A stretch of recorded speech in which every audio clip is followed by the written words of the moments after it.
दुख जाए सौमनस्य पाए, पाया आत्मा का देश। ज्ञान भाए दुर्मति जाए, जाए अविद्या का लेश। पर दुख में साजे स्मृति, रखे मन के तोल की चाह। सतत ध्यान को जागृत राखे, हो यत्न से बेपरवाह।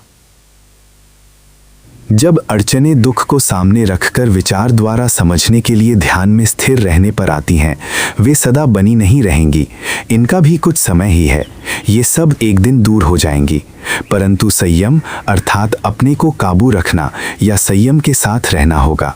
यही बोध या सत्य ज्ञान के अंगों का इस पद में निर्देश दिया गया है। प्रीति, प्रसाद, उपेक्षा के साथ साधन करने वाले मनुष्य का एक दिन वो भी आएगा कि उसका दुख देखते देखते ही मिटना आरंभ होगा।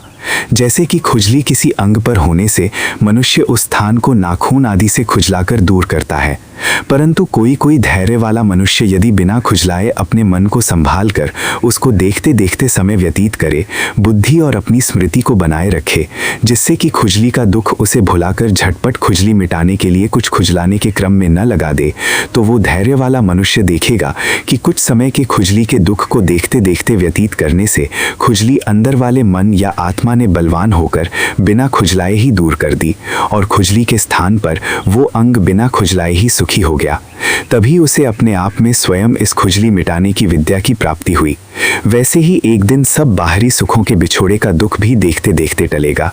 इसके लिए बाहर या संसार के सहारे नहीं लेने पड़ेंगे।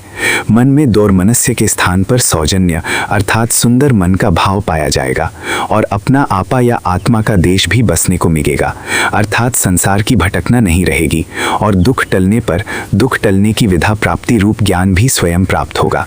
संसार में भटकने वाली दुर्मति, खोटे विषयों वाली बुद्धि भी नहीं रहेगी और विद्या आने से मन में अविद्या का थोड़ा भाव भी नहीं रहेगा। परंतु दुख में स्मृति बनी रहनी चाहिए, अपने मन का तोल या पहचान बना रहने की इच्छा बनी रहे, ध्यान भी जागता रहे। यत्न से एक दिन सब शोक मिट जाएंगे।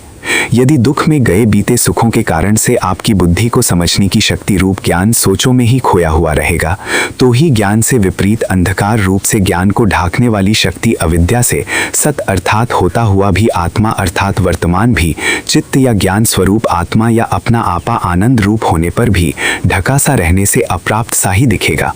यदि दुख में भी ज्ञान वर्तमान सत रूप से टिका रह गया और किसी तृष्णा की वस्तु के पीछे पीछे अंतरहित सोचों में खोया नहीं रहा, तो इसी ज्ञान के चेतन या समझने की शक्ति में जागृत रहने की शक्ति से तृष्णा भी मन से उतर ही जाएगी या नष्ट ही हो जाएगी।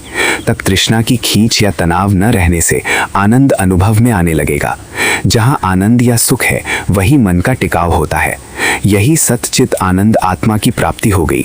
यही स्थायी रूप से मनुष्य अपना ठिकाना पा जाएगा। इसीलिए इसे देश शब्द से कहा गया है।